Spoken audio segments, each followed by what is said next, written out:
All right, here we go. Today we have the lead vocalist from one of the most important hip-hop groups of all time, a group that pushed the envelope of free speech when they became the first album in history to be legally labeled as obscene, a group that changed sampled music forever when their song made it all the way to the U.S. Supreme Court, a group that changed the standard of beauty in America, and last but not least, a group that dropped classic records and sold millions of copies. Brother Marquis from the 2 Live crew, welcome to VladTV. Hey, it's good to be here. It's good to be seen and heard and not viewed. I'm definitely a fan of yours. I've been wanting to get on here for a minute, so I wasn't going to let this opportunity pass me by. It's great to be here, man. Thank you for having me. Hey, man, thank you for coming. I'm such a longtime fan. I mean, you're really the soundtrack to my life from like junior high, like all through college. Like, Yeah, you know, the I've heard classic that before. albums, you know, just the mind-blowing records that you guys put out that really changed, I felt, music as a whole and really pushed the boundaries for what you could put on a record. Right. Which is still going strong today. You know what I'm saying? What you guys laid down way back then, people are still profiting from that. Oh, yeah, in most 2022. definitely. Sampling it and everything. Yeah, Yep. we still get played whenever they go into like a booty set on any of these radio stations, especially in the South. They got to throw 2 Live crew in there. So I'm grateful, you know. I'm grateful for all of the fans that, you know, that allowed me to be, you know, the soundtrack of their life at one point in time or another, man. And, you know, I get a lot of love here in Atlanta. Everywhere I go, I get a lot of love, you know, and I'm just grateful. I'm just grateful for being on that journey with those guys, man. No doubt. No doubt. Well, your first time here, I want to start in the very beginning. So you were originally born in Rochester, New York. Right. Okay. Yep. So from there, you went to Alabama? Well, I was always going back and forth to Alabama, like every summer. My mother's from Alabama, so, you know, my grandmother would come and get me and, you know, and I would have to go deal with her, you know, like every summer or stay down there with her for a few years. And I'm glad that I had that upbringing too, because, you know, my grandmother taught me a lot of respect. She taught me a lot of good values that I kind of, you know, that I kind of live by today. And yeah, I'm glad that I had that that part of my life going to Alabama and seeing what that was all about, you know what I'm saying? And like, you know, the civil rights and all of the history and everything, you know, I'm very grateful that I was able to experience that at a young age. Well, then from there, you moved to Los Angeles at around 14?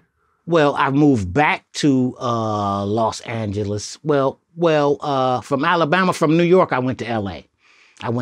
But from L.A., I was always going back to Alabama as well. So, yeah, from New York, I moved to Riverside, California, which is the Inland Empire. It's like probably about 100 miles outside of Los Angeles. Okay, so here you are, early 80s, growing up in L.A., and hip-hop is really starting to hit. You know, a lot of the early hip-hop records are coming out around this time, like Egyptian Lover. Right. You know, I'm trying to think, you know, Uncle Jam's Army. Yes, Ice-T, LA Dream Team. Yep. Toddy T, yep. A lot of that stuff. Yep. King T, Rodney O. Mm-hmm. Okay, and is it around that time you started actually putting out records yourself? Well, yeah, man, me and Rodney put our first record out in the 9th grade. Yep, we were freshmen in high school. So that was around like, what, 83, like 84, something like that, yeah. All right, this is Rodney O of Rodney O and Joe Cooley? Yes.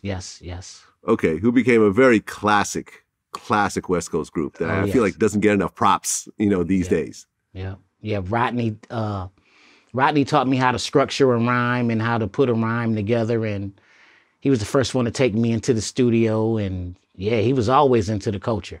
Both of us. I credit him for that, for bringing me into the game, Rodney O. Yeah. So did you have the Jerry curls and the finger waves right along with Rodney? No, not at that time. I had regular waves. I had like the beehive, you know. I used to use the Murray and put the do-rag on with the brush. Rodney had that was an LA thing. Rodney had the curl. You know, he had the curl and all of that. I had the waves. I had the brush waves. Yep. There you go. And I guess around that time, you met Mr. Mix? Yeah. I seen Mr. Mix, I think, for the first time DJing at Boardwell Park. And he was nice. He was really nice on the turntables. And I think he was just getting back stateside from being overseas. So he had a gang of records. He had the 808 drum machine, and yeah, he was doing this thing, and I liked his style.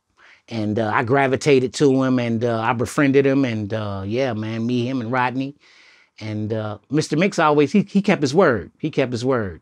Said if he ever had anything that was available for me to join him with, that he would hook me up, and that's what he did. Right, because he moved to Miami, right? And then that's where they formed the Two Live Crew? Right. Yes. And then they called you up to join the group? No, the Two Live Crew was formed before Mr. Mix went to Miami. Remember, I'm a replacement. It was a guy named Yuri Violet that was in the Two Live Crew when Mr. Mix, Chinaman, Fresh Kid Ice, they were in the Air Force together. So Two Live Crew formed in the Air Force. I got wind of Two Live Crew when they were stationed at March Air Force Base in Moreno Valley, California. That's where they were. So it was already a guy in the group. They had a song out called Revelations before I even got in the group. And Chinaman did Throw the D before I had got into the group.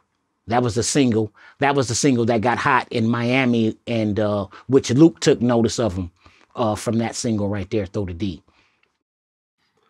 Okay. So then you joined the group. Right. And I guess Luke ended up joining the group right around the same time that you did? Yeah, a little bit afterwards. For some odd reason, Mr. Mix, you know, he was real fond of Luke. He thought Luke was his brother or whatever. So Mr. Mix appointed Luke to like be the manager of the group. Because you got to think too, Miami was the first place that that ever embraced Two Live Crew, that ever brought him down for a show, that showed Mr. Mix and Chinaman a lot of love. So I guess Mr. Mix felt kind of, you know, felt kind of like, you know, I guess real comfortable with Luke or whatever. Okay. So you end up replacing one of the members, you join the group, and then their first album, The Two Live Crew, is What We Are. Right. You're on that, right? Yes, I am. Okay. And the big song on there, well, I guess Throw That D was the local hit, but We Want Some Pussy was the one that kind of became national. Right. Yeah. Yeah, We Want Some Pussy. Yeah. I wrote that song. I wrote both of the verses for me and Chinaman. The idea for the hook came from Luke. I guess that was one of his chants that he would do while he would be DJing and whatever. Right. And, you know, these days, a rapper coming out with a song called We Want Some Pussy wouldn't even raise an eyebrow. But back then, you know, We Want Some Pussy, Throw the D, like this just wasn't done in music in general and hip hop in particular. So when this came out, what was the initial reaction? Well, with me, I didn't like doing that style of rap. You know what I mean? I was, you know, calling myself being on something kind of conscience and like more New Yorkish, more hip hopish. And I really wasn't comfortable with all the profanity that we were putting into the music. But I guess once it had, when you see the reaction from it, you know, in the community and everybody's loving it, you know, you kind of go with it, you know, you kind of go with it. So yeah, it was one of the front running songs that kind of started everything, for Two Live Crew, I would say. Right. And that album actually went gold. Yes, that album did. Independently. Yeah, independently. Back when, at that time, it wasn't like today where you could, you know, jump on SoundCloud or upload to Spotify yourself through CD Baby. Like, independent was extremely hard to get off the ground on any level, you know, beyond a very local level. So the fact that you guys went gold with an independent record out of Miami, which really was not a hip hop hotspot at all back then. No, it wasn't. It was more dance oriented. Had the Caribbean vibe. More dance oriented back then. You know, Gloria Estefan, the Miami Sound Machine, Debbie Deb, Trinier, and all that type of stuff. Right. And, you know, Fresh Kid Ice, who went on to become the first Asian rapper, pretty much, right? Yeah. When you first met him, what did you think? Honestly, when I first met him, he was kind of unpleasant. He wasn't very open, I guess, to me joining the group. Very standoffish. seemed like his demeanor was like kind of cold towards me when I first met him. But, you know, I brushed all of that off and showed him some love, and me and Mr. Mick started doing what we had to do. But I guess over time, me and him became a little bit closer, somewhat, but, you know, it is what it is, man. Well, what was the deal with his arm? I've always wanted to know, because he always had like a cast on his arm, or like a sling or something like that. No, if you look back, well, if you look at that album cover, the Two Live Crew album cover, the first one, Two Live Is What We Are. Right. He didn't have a cast. Well, he's holding his hand in his pocket though. Well, no, I mean his other arm is. Yeah, he didn't have. I don't think he had a cast on that one, on that album, but he had a car wreck. And the doctor's advice to him was to have him to remove the arm, but he didn't want to have that happen. I think it came after that. I think he flipped out of a Corvette or something, going hanging out with some girls on the beach. Yeah, but one of his military buddies from Philadelphia, some guy, I don't know his name was, I don't know who that guy named, I can't remember his name at this time, but yeah, he had an accident, and I think the doctor's advice to him was he was supposed to have the arm amputated, but he didn't, and it caused complications with him throughout the years. Okay, that makes sense. So he basically didn't want to just have one arm. Yeah. So he'd rather just kind of keep the sling or a cast. Okay, that makes sense now. Okay. So after that first album comes out in 88, 88. Well, okay, well, the first album came out in 86? No, I think it's I think that was like, what, 85, 85, 85? Two Live Crew Is What We Are, July 25th, 1986. Oh, 86? Oh, okay. Yep. Okay. Yep. All right. So then by the time we get to 88, you know, you guys are getting ready for your second album, Move Something. Right around that time, though, Luke actually put out MC Shy D as well, right? Right. Okay, and that song "Shake It" was like a huge Mm-hmm. song. Did you guys know MC Shy D, or was that kind of just a completely separate project? My first time getting introduced to Shy D, I think when we came up here to do a concert at the Atlanta Convention Center. And I think that's when I got wind of Shy D, and when he came to Miami, that's when I really had a chance to really get to know him. Right. And, you know, MC Shy D actually plays an interesting role in this whole story. Oh, yeah. Me and Shy D got a lot of stories. Me and Shy D together is a movie. Me and him together. Okay. I actually had an opportunity to run into him a couple of months ago and hang out with him. That guy's crazy. I bet. Yeah, that guy, he knows everybody in Atlanta. Okay. So then you guys put out your second album, Move Something. Mm-hmm. This album goes gold as well. Right. So now you have two albums that are both gold. Yep. And you're pretty much establishing yourself in the music industry. Do Wah Diddy was on this. Move Something, the title track. Yeah, Move Something, yeah. That's my song. Yeah. That's my and that had and I remember that had a music video. Yes, it did. Had a music video. Yes, it did. And I remember, right? You know, in Miami, you know, the girls with the booty shaking and everything else like that was pretty common. But where I was growing up in the Bay Area, like this wasn't really like this type of imagery you didn't really see. I mean, you know, you saw girls with their titties shaking and everything else like that, the whole Playboy thing, but the big butts and the booty shaking, that was really like, I think the first time that America as a whole really started to see that type of thing. And I felt like it sort of changed the perception of how women are viewed to a certain degree.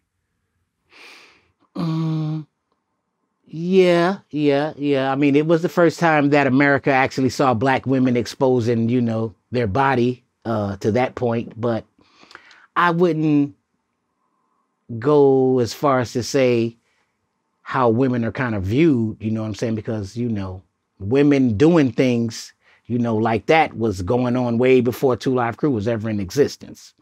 I understand, but this is the first time it's on national television. Like when it got on Yo MTV Raps, and the whole country got to see it. You know, like for example, you fast forward to 2022, you know, when you talk about like one of the top females in the world, you know, in terms of what people consider beauty, you look at Kim Kardashian, who has a huge ass. Right. Like in the 80s, it wasn't like that. Like girls with huge asses were those asses were fat. real. Those asses were real. And those asses were real, right? But that's now what I'm those saying. Asses are plastic. They're plastic. Exactly. Now. Yeah. Exactly.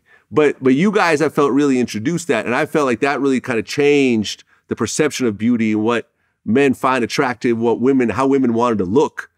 You know, that really carries on and really, you know, start to build. So, like I said, I feel like, you know, you guys really were trendsetters in that regard. Well, we kind of bring it to the forefront to kind of make it like kind of cool for like, you know, a nice figured voluptuous black woman to basically, you know, wear less.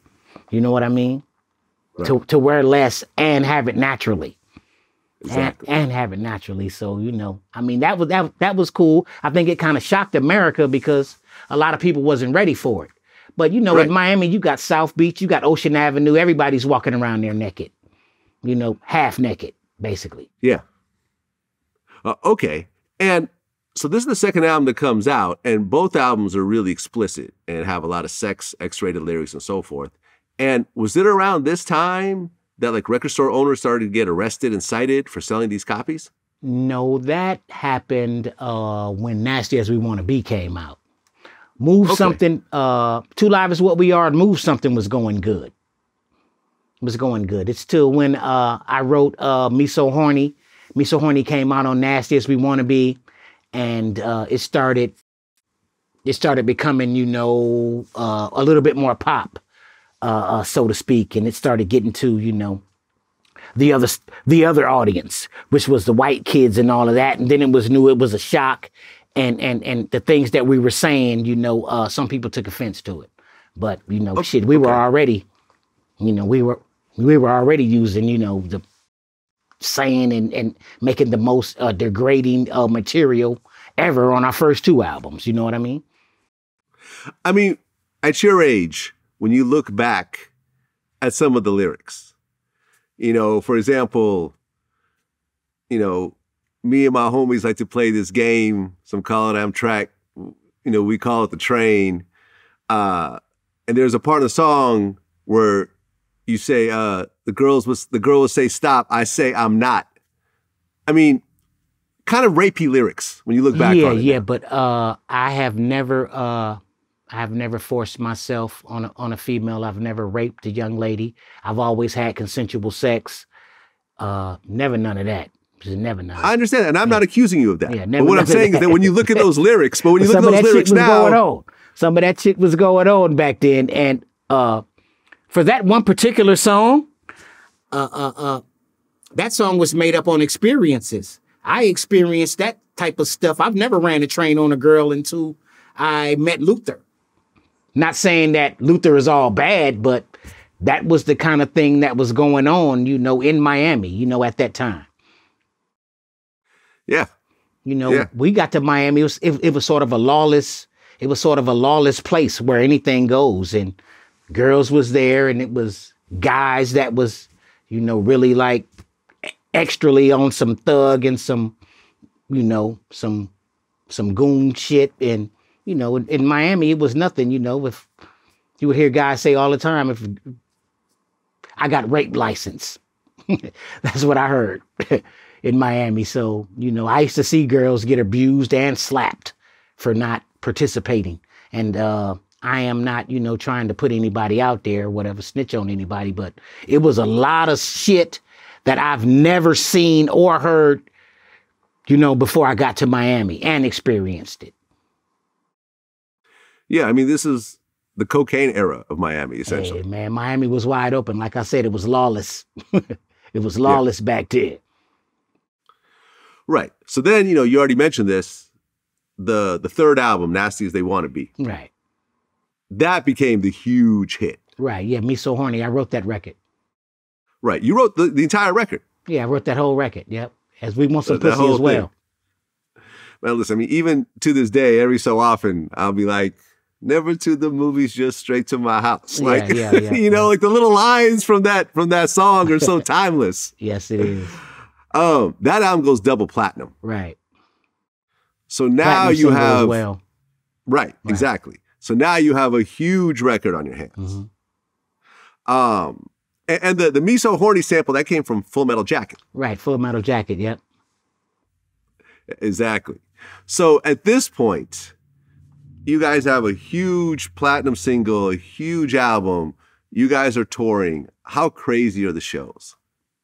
Well, the shows were ridiculous. And the shows were so fun. I used to look forward to going to do them because it gave me a sense of, I don't know, I guess a sense of happiness from being around like what Luke and all of his people had going on. Doing the shows were like more of a way of an escape for me. I used to love it. I used to love doing the shows, man. The shows were awesome. The shows were awesome. I mean, that was some of the great times I ever had in my life. Those were highlights just by being on the stage and performing those songs at that time when they were very, very popular. Well, and the shows themselves were really explicit. Yeah. I guess there was one girl that basically put a bunch of water in her That private was parts. after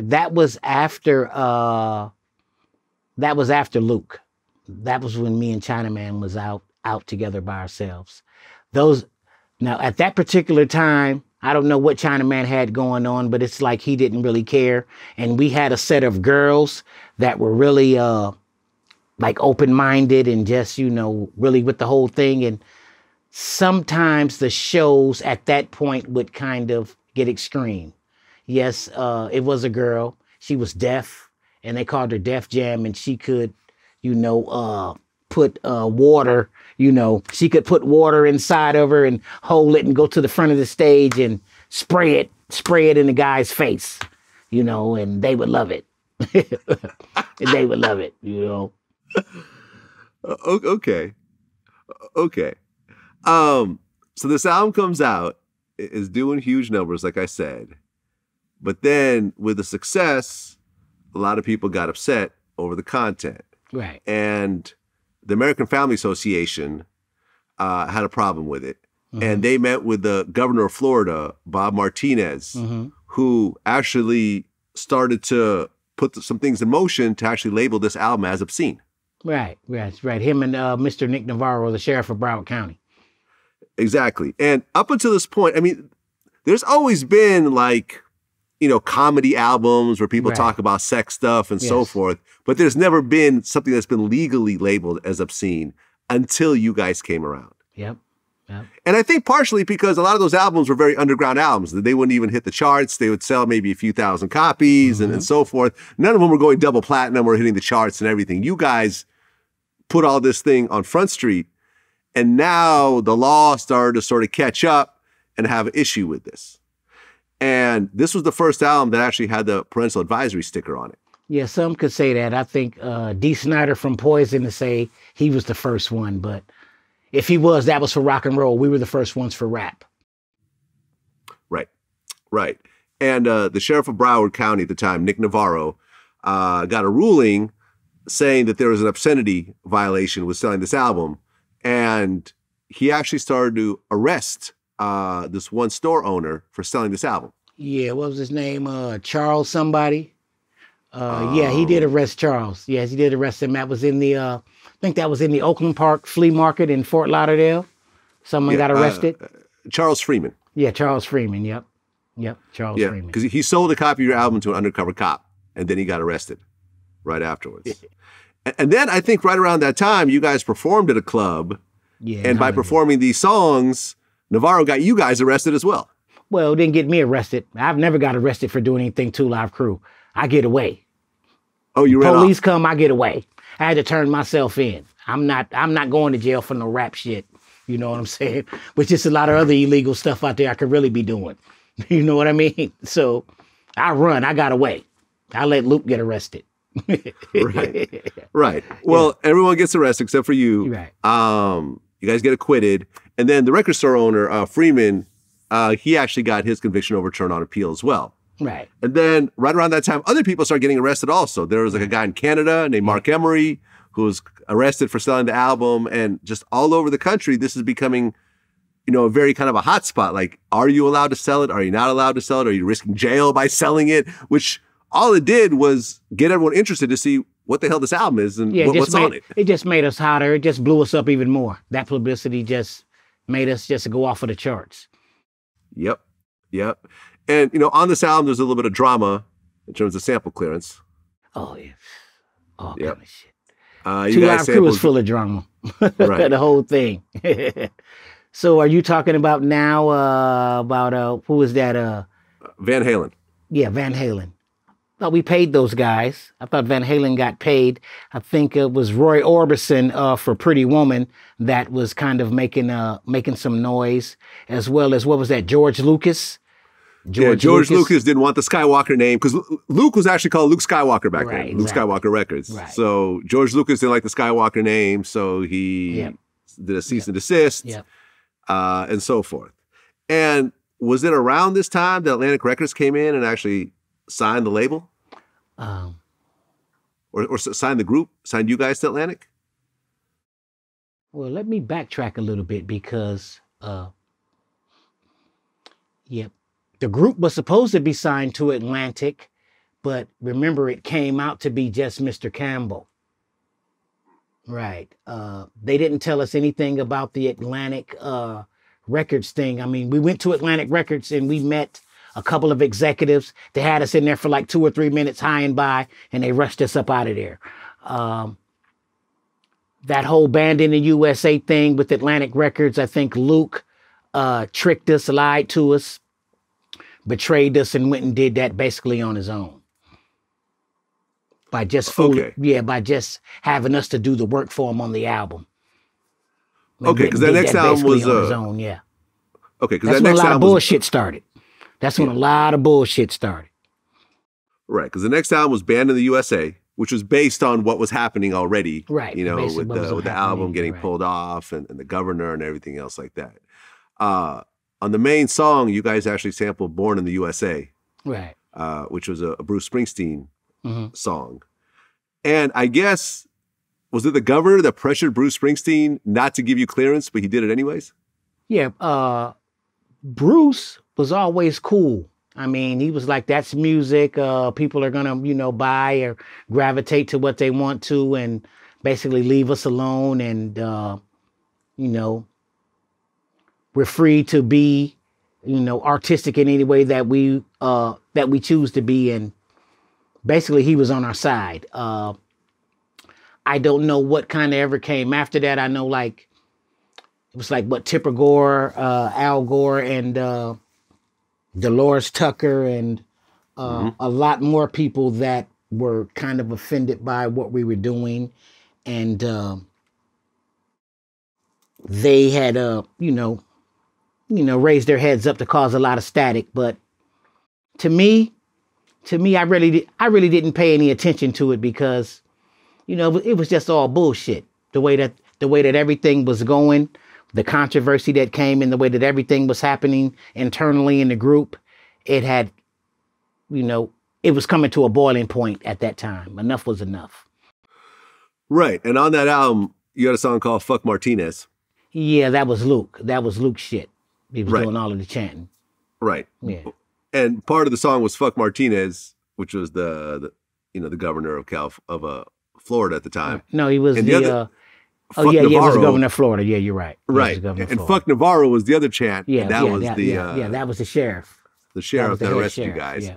And I guess at the time, you guys found 2 other guys named Martinez and Navarro and had them sign off some sort of paper. So in case you got sued, you could say you're talking about those guys as opposed to the actual Navarro and Martinez. That's new to me. I read that, yeah.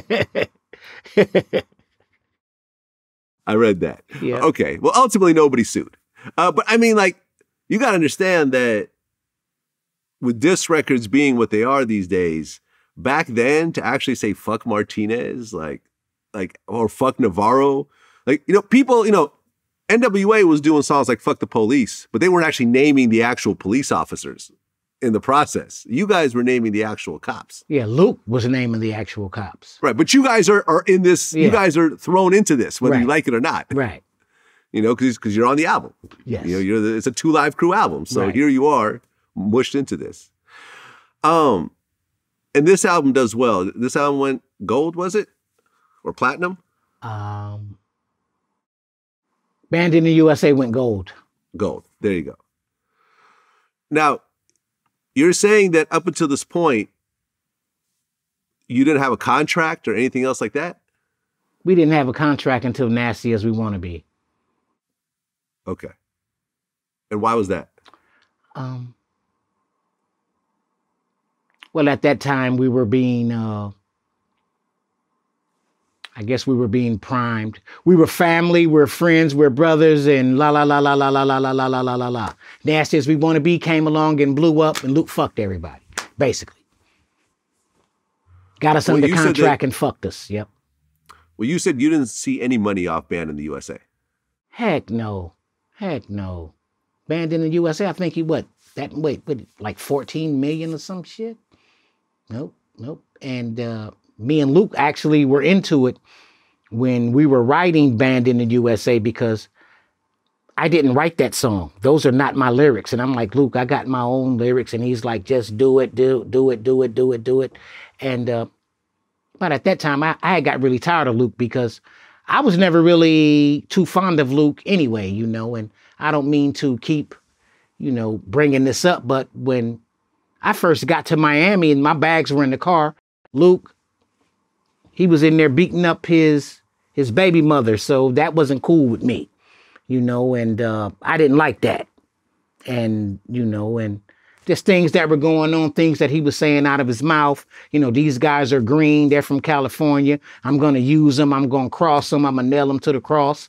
You know, I picked up on all of that, but I couldn't convey that to Mr. Mix, because he was so much, you know, involved with Luke and thinking that Luke was his brother by Luke just bringing him down to doing his first show.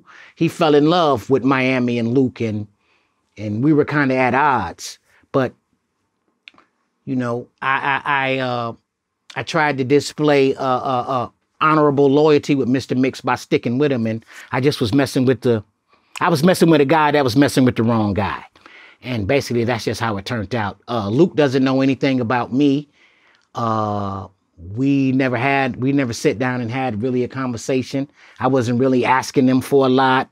I didn't really need him for anything, and it was just one of those kind of things. I was there mostly with Mr. Mix than being there with Luke. You know, Luke, to me, was like a bully. He was like a bully. You know, Luke shot at me. You know, he locked me in the pack jam and shot at me with an AR-15 automatic and full of blanks. And he sat back and laughed at it. What was that situation over? Nothing. I think he just wanted to do that for me to think that he was kind of crazy and off of his rocker, and, you know, he's not one to be, you know, messed up with. But yeah, they sat back and laughed at that like it was a big joke. And that was when we first got there. That was around the time that we were doing, I think that's right in between Nasty As We Want to Be and Move Something, when that took place. Keep in mind now, I never seen Luther stand up to a man. I've only seen him fight women and children. Yeah, he did that. And I was like, you know, kind of through with him, you know. We come around, we were a joke to them, you know. And, you know, it had got to the point to where, you know, it had became unbearable when the Band in the USA had came around. It was obvious what Luke was trying to do and what he did. And, you know, I guess we became a burden to him. Somewhere up in there. Well, you never got any publishing? Oh, yeah. Got some publishing. You get basically your little writers or whatever. That was a situation that was definitely not geared up for us, you know. Luke, presented himself as, I guess, a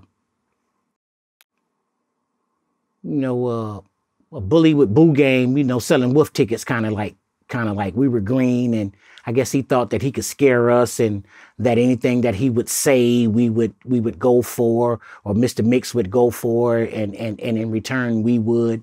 So it just was a lot of bullshit, man. It just was too much. It just was too much. Too soon, too much. You know. Well, you still stayed the group. In 1991, you put out Nasty As You Want to Be Part 2, Sports Weekend. And that was the last album where like all the core members were on the same album. Right, yes, that was the album that Pop the Coochie was on, and with no promotions, that album went gold. Well, and Luke was like, fuck them. And that's their shit. I'm going to sell it. I'm going to do whatever I'm going to do with it, and fuck them. Basically. Well, right around that time, Joe Weinberger, a.k.a. Lil Joe, joins Luke Records as an in-house counsel? Yeah, I believe so. Weinberger became, I think, Luke's in-house attorney. Right. And the two of them became close. I believe that Weinberger even bought a house like down the street from him. Right. And from what I gather on all of that, I think Luke borrowed some money from Mr. Weinberger. I don't know if I'm all the way correct, because I want to be truthful in what I'm talking about. But I think Luke borrowed some money from Mr. Weinberger, probably $1 million or something, and put out the H-Town project, which was on Sony. And I think Luke didn't want to pay Mr. Weinberger back, so then all of that shit came into place. Mr. Weinberger was already Luke's in-house attorney. He already knew who Luke was paying and who Luke wasn't paying and what was going on. So he took all of that information and went to the manufacturers and convinced everybody to file, what, Chapter 8 or 13 against Luke, and bam, we're in court. Right. And we're going to get to that in a second. I just wanted to establish how Joe kind of... Joe came in as an attorney. He came in as an attorney. Yeah, and he's a middle-aged white Jewish guy, not hip-hop at all. No. But plays a very interesting role in the years to come. Okay, so that album comes out. Okay, well then 1992, the Roy Orbison case finally gets to the Supreme Court. And when you guys redid Pretty Woman as a parody, you went to Roy Orbison's estate and tried to clear it. They said no, and you guys put it out anyways. So they sued you. Yeah. And it kept getting all the way up the courts to the biggest court in the land, the Supreme Court. And the Supreme Court actually sided with you guys and said that it's actually fair use because it's a parody. And that changed music laws forever. Right. You didn't actually have to clear something with someone to do a parody of it. How did you feel when you guys won that case?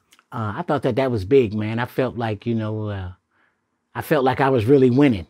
I felt like I was really, really winning because, back at that time, just like everybody else, we would take samples and we would just run with them. So for us to be in the forefront of doing that and getting all of that notoriety at that time, I was like, yeah, this is cool. Yeah, I mean, it's a big deal. It's a big deal. I mean, the way YouTube works these days with people doing parody videos, if you guys didn't have that, it would just be lawsuit after lawsuit after takedown after takedown. Yeah, exactly. Okay, and I think later on that year, early 93, The Chronic comes out, and Dre and Snoop ended up dissing Luke. And that situation kind of culminates in Miami, where Death Row and Luke's crew ends up getting this huge brawl, which you were actually there when it happened. Yeah, I think that was in Orlando, but I had left Luke. And, I have ties to Los Angeles, so that sort of thing I'm not getting involved with. I have to go to LA. I have, my favorite aunts out there, my cousins. So I have to go to California. So, let Luke do that. I don't even know why Luke even started dissing Dr. Dre and Snoop in the first place. I don't even know why that happened. I don't even know why that happened. Right. I heard that a lot of knives got pulled out that day. I didn't see the actual brawl, but I saw all the commotion. But, knowing Luke, at one point in time, we were in St. Louis. We were on tour with NWA. And so for some strange reasons, the girls that we had at that time, like any other girl that would be around Easy and Dr. Dre, would end up in their room. So, you know, I think Luke was one of the first executives, rap executives, to have a private plane. So we flew into St. Louis. Anyway, the girls spent the night, our dancers spent the night with Dr. Dre and them, and Luke left them. Basically, Luke left them, and I don't know, you know, it's hard to say what's going on with Luke and how he's thinking, you know, but I don't know where that came from, but I know that, you know, on my side of the family, that they, and they were LA guys for real. They wasn't too much digging Luke, you know. None of my family kind of liked Luke, and, you know, and when my family would show up to some events to try to support me, he would always say something slick. You know, he would always, you know, say something pertaining to, you know, like he's fucking us around, he's fucking me around, and try to make fun of the whole situation. So my LA side of the family really didn't like Luke. And, you know, they, you know how LA is, you know, my folks come from, you know, 83rd and Hoover and Figueroa, and you know how all that whole shit goes. You know what I'm saying? So, you know, yeah, it really didn't. I'm having to cool my guys off because they ready to, you know, they like, yeah, we don't like Luke, you know, we don't like him, and blah, blah, blah, blah, blah. And, you know, he'll have problems every time he come to California. As a matter of fact, if it wasn't for you, he wouldn't be leaving now. And boom, boom, boom. I guess Luke kind of caught wind of that and came out with the Cowards in Compton shit. But that shit was, that was meaningless because Dr. Dre and Ice Cube and them at that time, they were cool. I used to always be in their room with them. You know, I used to always be hanging out with NWA. You know, they was cool. You know, we were on tour together. So I don't know where Luke came up with that shit from. As you know, just like I don't know where he come up with all this other shit. That just started, I guess, because they were big at the time, and Luke was jealous, and he wanted to get some clout off of them, basically. And we were from California as well. So it could have been one of them things like fuck California and fuck who's ever hot out there at that time, you know? Well, I guess around that time, I mean, shortly before then, you and Mr. Mix ended up leaving the crew? Yeah. Mr. Mix left. I always told Mr. Mix, you put me in the group, whenever you leave, I'm gone. Okay. Yep. And then you guys actually sued for royalties. Yeah, we tried to sue for royalties. Not trying to go ahead of all of the questions that you have for me.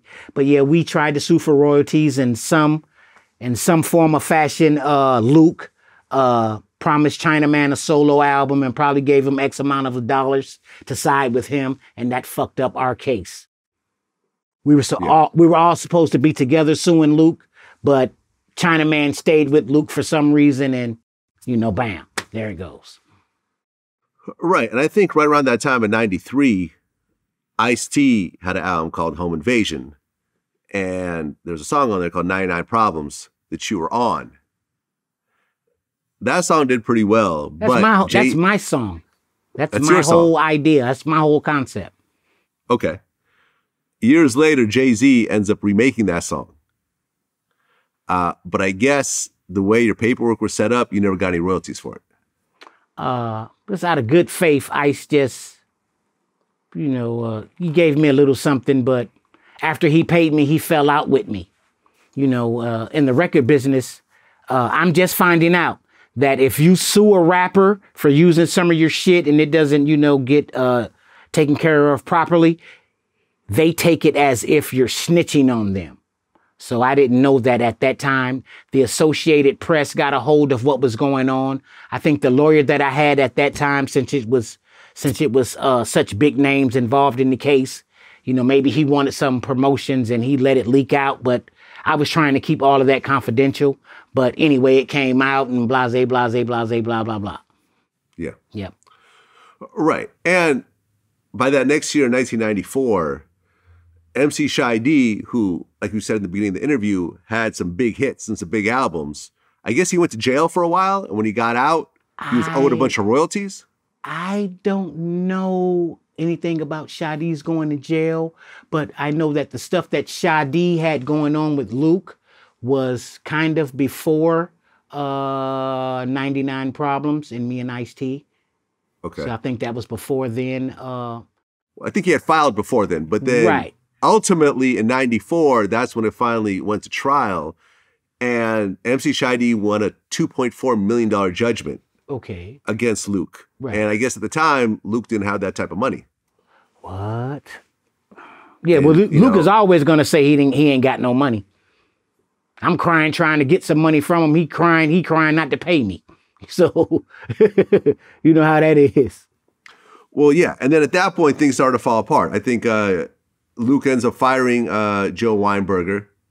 Yeah, because he owed Weinberger some money. I think around that time, there's like a new 2 Live crew that forms. Yeah. With Verb and Chinaman. Yeah, Verb, Chinaman. Because you're no longer in the group. Yeah. 2 Live crew. We've had more members than the Temptations, so right. But even with all this drama and you leaving the group and everything else like that, how did it happen where in 1995 the Friday movie comes out and you guys have what I consider the biggest song on that soundtrack, Hoochie Mama, with all of you guys on it? Probably because Luke needed some money. That's what he does. He gets in tax trouble. He'll want to do a couple of dates with us. Then after he gets enough money to pay, I guess, everybody off that he owes, it's like back to fuck you guys. So that's probably what it was. I don't know. I don't know. I know I wrote that record, and I wrote that record with just me and Chinaman in mind. I didn't think Luke was going to have anything to do with it, but for some odd crazy reason, he popped up on the record, in which it made it cool because, the whole soundtrack went platinum, double platinum, and that was great. That was a big record for us. That was a big soundtrack for us. Right. I mean, that soundtrack went #1 on Billboard for 2 weeks. Yep. And like I said, that's a hell of a song. To me, that's my favorite 2 Live Crew song ever. Period. Yeah. Period. There's other songs I love, but that right there, that's, if I were to play one song in 2022, that would be the song I'll play. That song because it's just, I feel like a perfect song by you guys. That song came straight out of the hood, man. I wrote that song on 85th and Figueroa. Yep.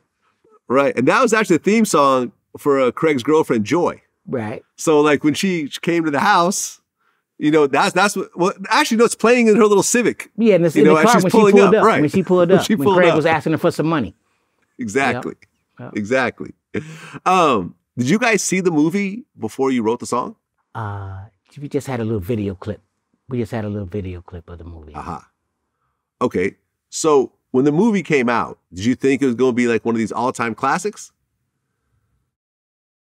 No, not at the time. Not at the time. I didn't think it was going to be as funny and as huge as it was. But I'm glad that I was able to see what was going on in the movie and kind of make what we were doing really, really relatable. That was cool. Right. But then by 1996, that's when everything really started to unravel. Luke Records ends up going bankrupt, apparently over the MC Shy-D lawsuit. And then Joe Weinberger ends up buying Luke Records out of bankruptcy. And he bought it for $800,000, plus he was owed $400,000 that he lent Luke. So basically, he got the whole label with all the back catalog, all the copyrights, everything for $1.2 million. Yes. Which was like the deal of a century, right? Right. Well, hey, I don't know how Luke went bankrupt. I mean, some would say that he had upwards of $100 million. I know that he's a sports guy. I know he's a sports guy and probably does his thing like that. But I don't know how Luke became bankrupt. And Mr. Weinberger got in the situation and planted himself in that position, laying around waiting for something like that to happen. And like I told you, Mr. Weinberger knew who Luke was paying and who Luke wasn't paying. And so that was kind of easy for him to gather up all of his people and do that.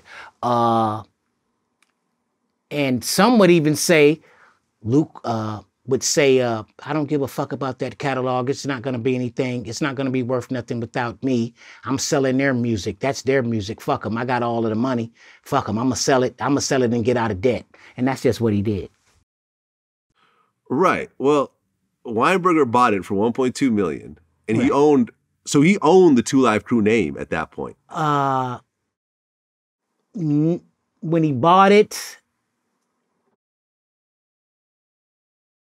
well, in bankruptcy court, the court gave us all back the name. So this is where it gets this is where the fuckery comes in. They gave us all back the name. Me and Mr. Mix was in the studio doing the Shake a Little Something album. And the day that the judge granted the bankruptcy went into motion, the judge told Chinaman and Mr. Weinberger that all three of us have the name. But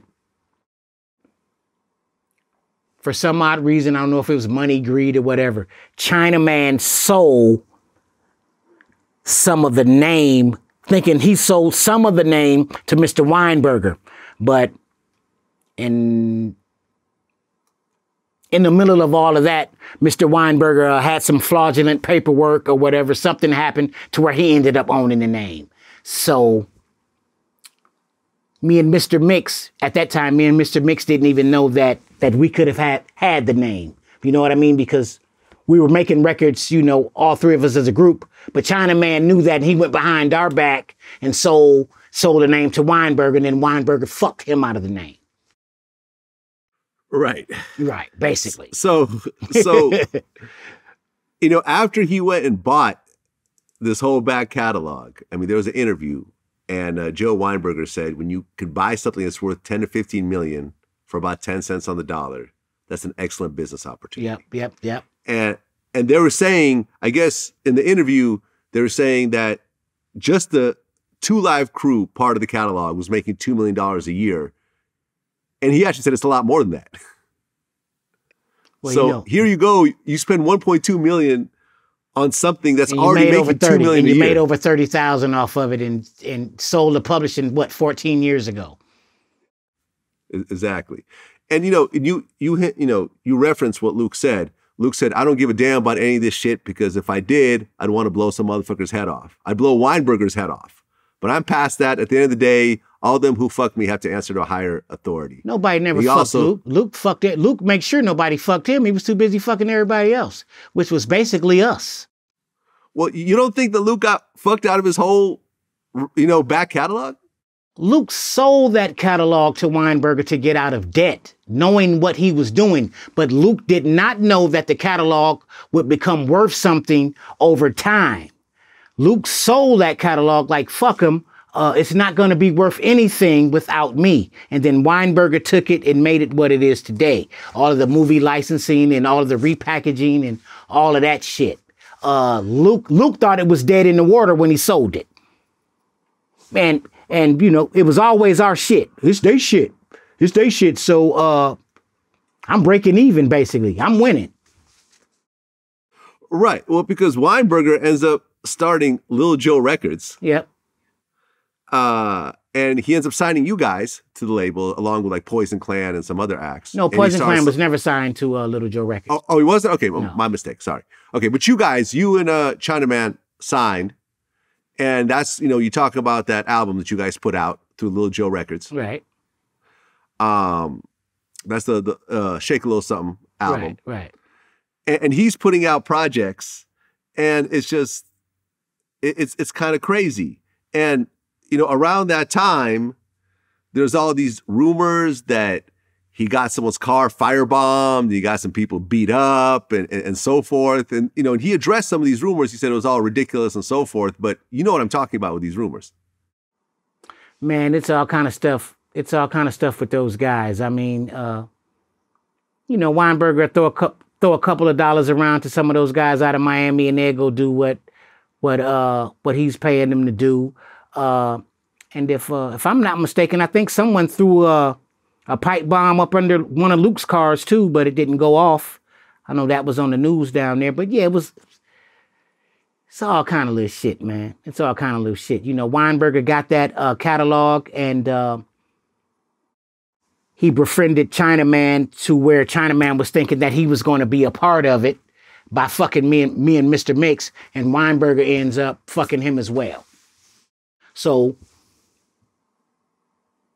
Weinberger knew what was up with Luke, drove Luke into bankruptcy. Luke didn't give a fuck because we did all of the work and it was our shit. He got most of the money out of it. He sold it to Weinberger, got it in bankruptcy. Luke thought that the catalog was not going to do anything because he wasn't involved in it. And bam, bam, bam. Chinaman thought that Mr. Weinberger was going to make him a business partner. Of course, the Jewish guy got out of that, end up fucking Chinaman around. Basically is what it is. Right, because in 98, you guys put out another album through Lil Joe Records, The Real One. Right. And that was the final Two Live Crew album to ever come out. Yeah. Final Two Live Crew album. Me and Mr. Mix did a mixtape, but Weinberger ended up suing me. Suing me for that. Yep. And you actually have a quote. You said, "I hate and regret that I met Weinberger. At first, everything's cool with him, but when things don't go his way, he can get nasty with you." Yeah, well, you know, to me, Weinberger has the emotions and the whole makeup of a woman. You know, they're into that kind of lifestyle, and he's the bottom type guy. So it ain't, you know, you never know how he's coming. One day he might try to be a man, a real man, and the next day he's a bitch. You know what I'm saying? I didn't know how to balance that. You know, I deal with real guys and, you know, real shit. I didn't know how to balance that. I lost interest in the whole Luke shit basically after the Move Something album. Luke was a very, very nasty guy. He was a very, very nasty guy, and he didn't make no bones about it. You know, here they come. They must be hungry. They must want some money. You know, just all kind of shit just behind our back and just basically in our face. So I was really not fucking with Luke. That was Mr. Mix's thing. I was more loyal to Mr. Mix than Luke. I don't remember asking Luke for, you know, I never hardly asked Luke for anything unless it was royalty time and they would come and make me go ask Luke for some money because it was royalty time. And then Luke would be like, well, since Mark is man enough to come ask me for the money, I'm going to give him more money than I'm giving y'all. And that would make them look at me crazy. And Luke was always, the only time that me and Luke ever had a conversation, it was when fuckery was involved. It's when I'm going to give you $2 million, fuck Mr. Mix and Chinaman off and come over here with me. But I wasn't doing that. I wasn't turning for no money. I wasn't even thinking about Luke. He wasn't even on my radar. I didn't even have to ask him for nothing. I didn't fucking need him. So by the time all of this shit came around and all of those feelings and everything, you know, kind of dissolved and you can kind of see the light, it's like those 5 or 7 years, I'm fucked by not fucking with him. You know what I mean? So it kind of makes me feel like, you know, I should have screwed everybody in the group and got with him and done that and it would have been okay, but I didn't do it. And I'm calling myself a stand-up guy and boom, boom, boom, boom, boom. And now everybody in the group is trying to fuck me around, including Mr. Mix and Chinaman. So, you know, it is what it is, man. My loyalty turned into stupidity. And I thought that I was being smart at that time, which I was being stupid. But it all comes from, you know, I come from a single mother. I had no male figures in my life, and this shit was new and it blew up so fucking fast. I'm down there in Miami. It's a culture shock. That shit happened so fucking fast, man. It happened so fucking fast. And by the time it got started and by the time it ended, it was done. It was fucking done. Well, after that last Two Live Crew album, over the years, you and Chinaman actually worked things out. You guys started to tour together. And then by 2010, there was a 2010 VH1 Hip Hop Honors. Oh, my God. And everyone actually reunited, you know, where you guys were actually honored. That turned out to be a disaster. Really? Fuck yeah. That turned out to be a disaster. You know, we had to retape that like 3 times. It's like every time we taped live, someone pulled the plug. But when Luke went on, his whole little event went smoothly. But when me and Chinaman got on, they pulled the plug. We actually had to tape that like 3 or 4 times. So I just walked right out of the building and went to the room. Yep.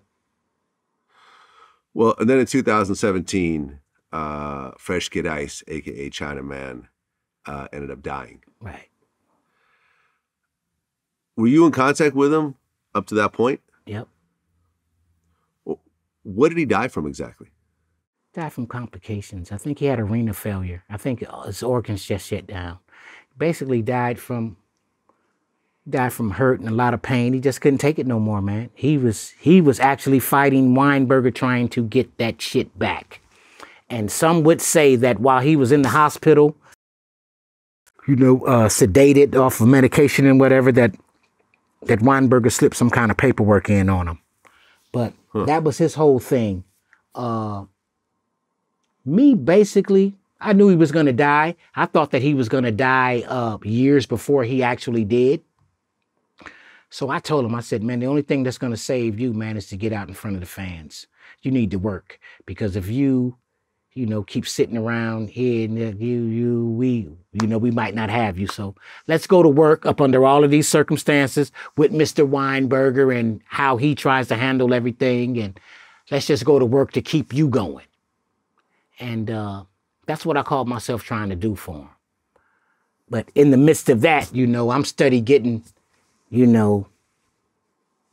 steady trying to fuck me off too. But I am so glad that I allowed myself to try to help this man and to be there with this man in his last days, and to always tell him that I loved him in spite of how he might have treated me or the things that he might have said to me. I was always trying to play the bigger person, as well as with him and Luke, Well, he was 53 years old when he died. Right. And one of the things that really shook me up is that you said that he died broke. Yes, he did. And one of the things that shook me up is Mr. Weinberger and his associates, the people that his employees, they would say, here at Little Joe Records, our idea for 2 Live Crew was to live broke and to die with nothing. And I really kind of wanted to get out of character and kind of, wanted to do something, all kind of violent thoughts come in your head. This guy's talking to you like that, and he's a woman, basically.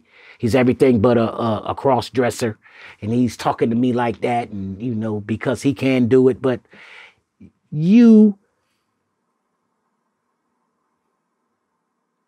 It just was so crazy to me, because I couldn't trust Chinaman either, and I'm trying to save his life, and Mr. Weinberger is basically shitting on both of us. And it came to a point before then when Luke sold the shit that we didn't have any choice but to go with Weinberger, because we were trying to follow the music, and we were trying to follow the music, and we were trying to build a legacy off of all of that we had already built, and Luke would blackball us on the black side of the business, and Weinberger would do the same on the white side of the business. So 2 Live Crew, yeah, we got pimped, we got screwed, we were just pawns. We were just basically pawns, and I'm just here to say that. I mean, and I look at myself sometimes, it's like, how can I be so fucking smart at being so damn stupid, dealing with these people and staying in that situation for so long, knowing that it wasn't healthy. But if I would have cut Chinaman off, I think he would have died a long time ago. Basically, and I could have been shitty and been like, fuck you, just go somewhere and die, because I found him. He was sleeping in the van. Chinaman was sleeping in the van with a bad arm, on medication, not healthy at all. So I'm like, listen, this is what I'm going to do. I'm going to take you up here to Weinberg. I want you to get you some money. And for damn near a couple of weeks straight, he was crying, he wants to do an album. I'm like, I'm not fucking with you with an album. Just go up here and get some money from him, and use your disability and, make him sympathetic to your issue, get you some money, and fuck him. I'm not doing an album. So anyway, Chinaman was doing bad, crying and all of that. So I said, okay, I'll do it. I'll sign on with you to do an album. And I'm like, I know you're going to fuck me around. This is your This is your MO. This is what you do. So I helped him get some money to get himself off of the street with Weinberger, and he got over there back in cahoots with Weinberger and fucked me around again. Again. Crazy. Yeah, it's fucking crazy. To me, those are not good people, you know. You know, Weinberger and his whole thing that he has going on with people, it's like it's like he wants to keep everybody miserable. He gets off on that. You know, he gets off on that kind of shit, you know, and I'm not bashing his lifestyle, you know, he's gay and, you know, all of that old kind of shit, but, you know, to be involved sexually with another black man and threaten to put this black man, you know, threaten to out him from up under the rainbow, and this guy goes and gets sick and almost die, and you don't give a fuck. Wait, sit back and laugh at it. Hold on 1 sec. So are you telling me that Fresh Get Ice was gay also? Oh no. Fresh Get Ice wasn't gay. Okay. Fresh Get Ice wasn't gay, but. Who's this black man that you're talking about? Let me clear this up. So which black man is getting outed? It's a guy that Mr. Weinberger and them, you know, they're you know, I caught them in a couple of compromising positions to where I'm like, okay, you guys are in on some fag shit. But I don't mean to say fag, but just hanging out with those homosexual people, they call each other fags. So, you know, they get mad if you call them a fag, but they call each other fags. And I'm like, well, aren't you gay as well? But yeah. You know, Weinberger messes around with a black guy and he's bisexual. And if the black guy kind of threatens Weinberger or stands up to him, you know, well, I'll tell everybody you're gay. And, you know, Weinberger tell everybody man gay, the man go in the hospital and damn near have a fucking heart attack. And he gets off on that kind of shit. They get off on it. Luke gets off on making people's lives miserable as well. Loved it. And I don't mean to bash Luke or anything like that. Thought he was a great businessman. He was a great marketer at that time right there. But we just was in Florida fucking with Luke to get used, basically. Just used the shit out of us. And all he had to do on any interview or whatever is to say, yeah, I told the guys I loved them and we were brothers and I fucked them once I got him under contract. But basically, my gripe is, I'm coming out after 35 years. You can say that I'm snitching or not or whatever, but I'm coming up after 35 years. That last thing that we did in Miami when they were supposed to have a little piece of honoring Chinaman, I think it was for BET or whatever. I'm upset because Luke didn't handle that with class. Everybody was tricked to go over there to help him honor Chinaman, as well as you know, Weinberger got the money from BET or whatever to license the song Me So Horny, but we all was supposed to go over there. But I didn't have a problem with Flo Rida and those guys, you know, doing Chinaman's parts because Flo Rida is real close to Chinaman. But at the same fucking time, you're supposed to be honoring this man, right? So Mr. Mix comes and another associate of Little Joe's. So Luke and all of his people jump on Mr. Mix, take the microphone from Mr. Mix, live feed on TV, supposed to be honoring Chinaman, and still took that whole situation and made it all about himself. So I'm upset at that. You know, even though you did get on YouTube and you cried and all of that and all of that, yeah, that was fine and dandy. But when it came down to honoring Chinaman for some publicity, you turned that whole shit into a shit show and you took that and made it about yourself. That ain't cool. You've been lying for 30-something fucking years. This is not your music. You did not write all of the songs. You did not go to the Supreme Court by yourself. So I'll let you say that for a long fucking time. I'll let you have that because I don't even fuck with you, but bruh, you're going to have to put some respect on my dude's name. He didn't fucking die. He didn't die for nothing, even though he died with nothing. And you still over there trying to make a shit show off of this man's death by dishonoring him. And when they gave you a whole platform to honor him and you didn't. So I'm upset about that. I'm definitely upset about that. Chinaman crossed us to be with you and he died and you still fucking him over. You know what I'm saying? So that shit right there got to stop, bruh. I know all kind of shit about you. You shot at me, you pulled the gun on me, you beat women, a woman beat your ass, you know? They been told me a long time ago, yeah, Luke gonna fuck you, but stay with him, he gonna make you famous. So he was never shit to me. He was never really, my mama worked for Luke. Luke fired my mama. He was always an asshole. Luke was always a fucking asshole. Here they come, they begging. I'ma cross him, I'ma brainwash him. He's always bragging. I put the roots on him. So if you West Indian or Bahamian, you know what that is. You take your picture to the botanical and they'll, blow some vodka on you with some chicken blood and shit and supposed to freeze your life. He was into that kind of fuck shit. So I don't know if he had them kind of like satanic rituals going on back then or whatever, but he used to always say that. Well, yeah, I mean, and it does make me look stupid for allowing myself to go through the whole thing by trying to keep Two Live Crew's legacy going by following our music over there to Mr. Weinberger. And Luke would tell everybody that, okay, we were too black, too strong until the bankruptcy came. They sided with the cracker. That's Luke's words for the white man, cracker.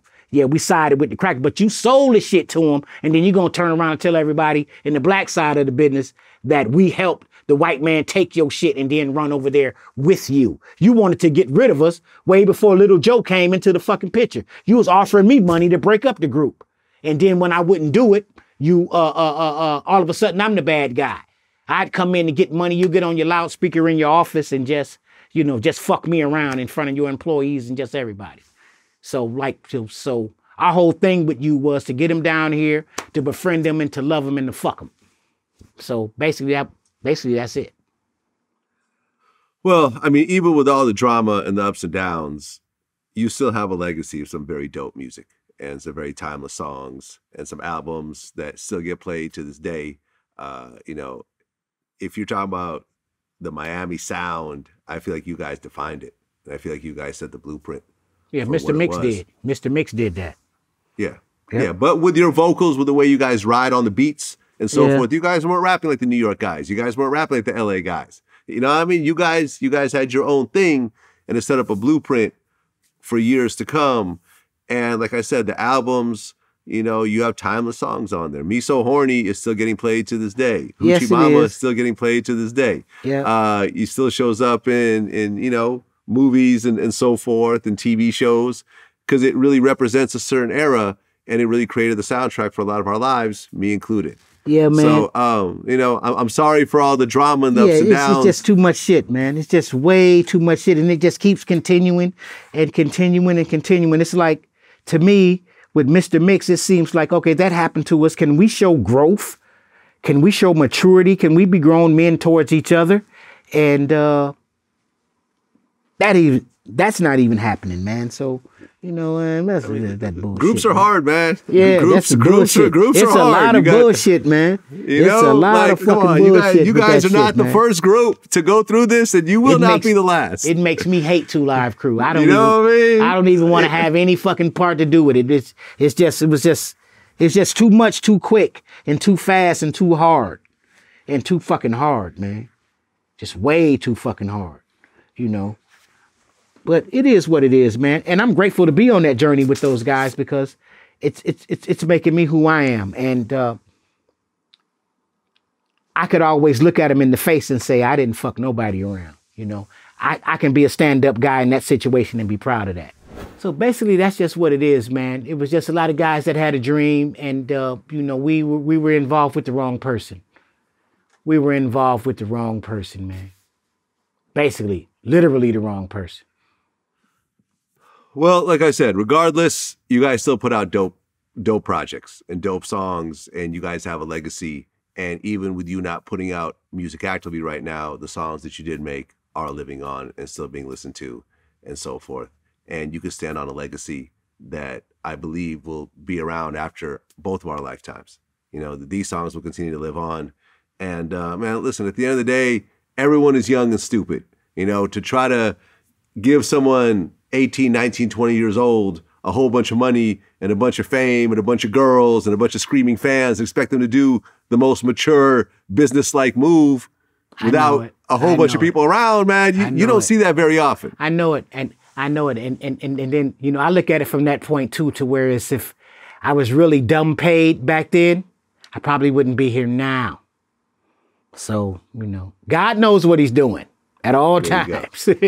At all times. But you know, it just makes, it could make me seem like really stupid for trying to be that loyal. But you know, that's just how it ended up. I never had any or wanted any ties with Luther. I never wanted any ties with him. He never wanted any ties with me, you know? Yep. Well, Brother Marquis, appreciate you coming in, man. I've always been a big fan. I'm glad we finally got to do it. I think you still have some dope projects left in you. You know what I'm saying? I think there's still going to be some dope songs coming out from Brother Marquis. And I know there's going to be more tours, and you're still going to be rocking shows and making the fans happy. So at the end of the day, man, I appreciate you coming in. I'm in the studio right now trying to work my brain and put some things together. And I like it. It's becoming more therapeutic. The older that I'm getting, it's becoming more therapeutic, the music. This is Atlanta, so everybody always tries to run me through a studio. You know? There you go. Yeah. There you go. Brother Marquis, man, I appreciate you coming in. Wish you all the best. Thank you, man. Thank you for having me. No doubt. Peace.